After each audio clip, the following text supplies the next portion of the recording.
एक सत्य पर आधारित अनुभव साझा करने का मन है।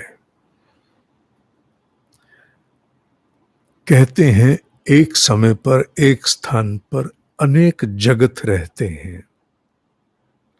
ये ब्रह्म ऋषियों का वाक्य है। मेरा व्यक्तिगत अनुभव यह है, जिन क्षणों में पवित्रता और अनासक्ति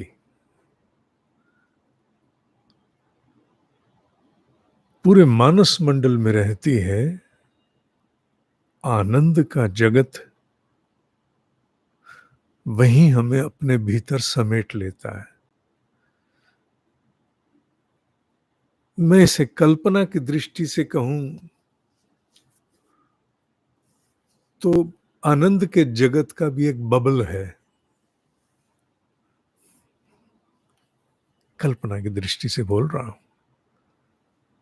और वो इतना समर्थ बबल है, बर्स्ट होने वाला नहीं है।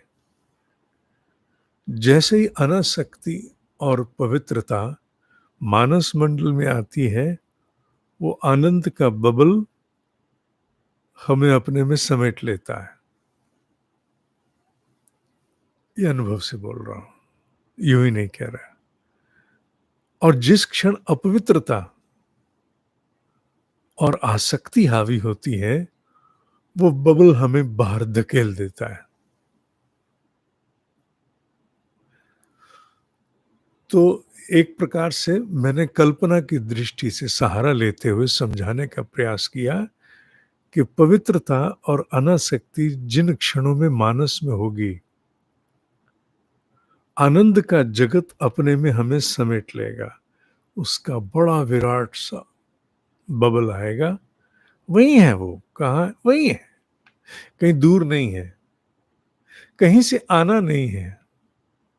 सत्य तो यह है कि जितने भी जगत हैं, जिनकी संख्या अच्छी खासी है और दिखने वाली दुनिया से तो बहुत बड़े हैं वो, ये तो कुछ भी नहीं, नगण्य सी दुनिया, वो है यही, है यही। और जैसे ही उनके अनुरूप हमारा आचरण होता है, हमारा मानस होता है, मानस कहें, मैं मुख्यतः कहूं, वो आके समेट लेते हैं। हीन मानस तो हीन जगत समेट लेगा, पवित्र मानस, अनासक्त मानस तो आनंद का जगत समेट लेगा।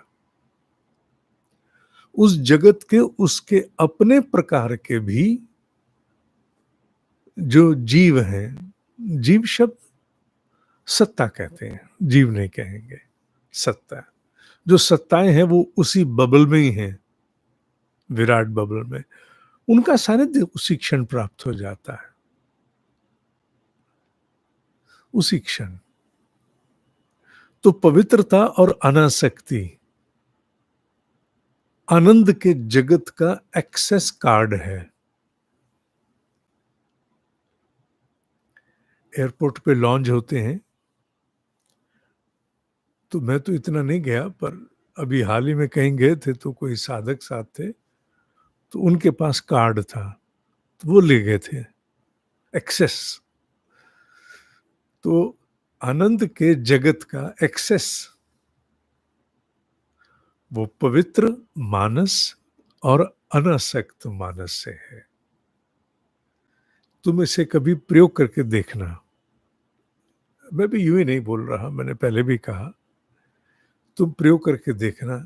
जैसे ही तुम पवित्रता और अनासक्ति में जाओगे ना, आनंद के जगत का बड़ा सा बबल तुम्हें समेट लेगा। तुम्हें दिखाई तो नहीं देगा कोई बबल या कोई, ऐसा नहीं।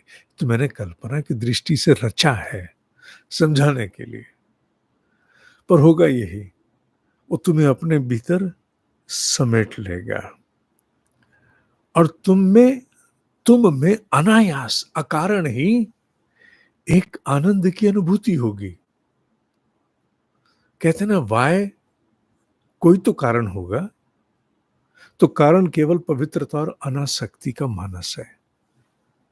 हम ध्यान में होते हैं, गहराइयों में होते हैं, तो कई बार यूं ही अकारण मुस्कुराते हैं हम। क्या वो किसी ने कोई बात सुनाई ना?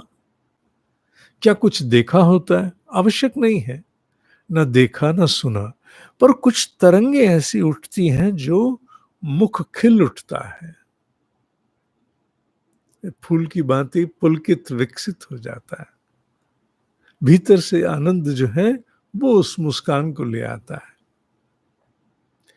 वही तुम अनुभव करोगे अकारण अपने भीतर एक अद्भुत उमंग का अनुभव, एक लय का अनुभव, स्थिरता शांति का अनुभव। और जैसे ही, और मजे की बात क्या है, जैसे ही पवित्रता और अनासक्ति गई, उसी समय बाहर का दरवाजा दिखा दिया जाता है, गेट आउट, आउट, चलिए बाहर। क्यों? क्योंकि एक्सेस कार्ड आपके पास अब नहीं है। आपके पास एक्सेस कार्ड था, कंडीशन थी कि जब तक पवित्रता मानस में है, अनासक्ति है, विषयों के प्रति वो लपलपाती जीव नहीं है, तो आप यहां रह सकते हो आनंद के जगत में। जैसे ही विषयों के प्रति लपलपाती जीव निकली, उसी क्षण चलो बाहर। सोचता रह जाता है जीव, पता तो नहीं चलता। सेल्फ ऑब्जर्वेशन, स्वयं का अनुभव निरीक्षण उतना सघन नहीं हो पाता, क्योंकि त्वरित व्यवहार में, in the ambit of spontaneity, इतना अनुभव नहीं कर पाते हम। अभी मैं क्यों आनंद में था, मैं क्यों आनंद में नहीं हूं, कौन एनालाइज करता है? बह जाते हैं आगे, काल के प्रवाह में हम बहते जा रहे हैं। कौन सोचता है, विश्लेषण करने की चेष्टा करता है कि अभी आनंद क्यों, अभी क्यों नहीं? पर अगर कर सको विश्लेषण, तो निष्कर्ष एक ही होगा। एक्सेस कार्ड था, वो एक्सेस कार्ड हमारा चार्ज था, वो डिस्चार्ज हो गया, चलो बाहर। ये एक्सपेरिमेंट तो कभी भी किया जा सकता है। फुर्सत के क्षणों में अधिक चरितार्थ होगा। दिन भर की दौड़ भाग में तो संभव नहीं है। फुर्सत के क्षणों में करके देखना, आनंद आएगा। बाहर के प्रयोग देख के इतना आनंद कई बार आता है, तो अपने भीतर के जो स्व अनुभूतियां हैं, स्व के स्तर पर, उनकी तो बात ही क्या कहें।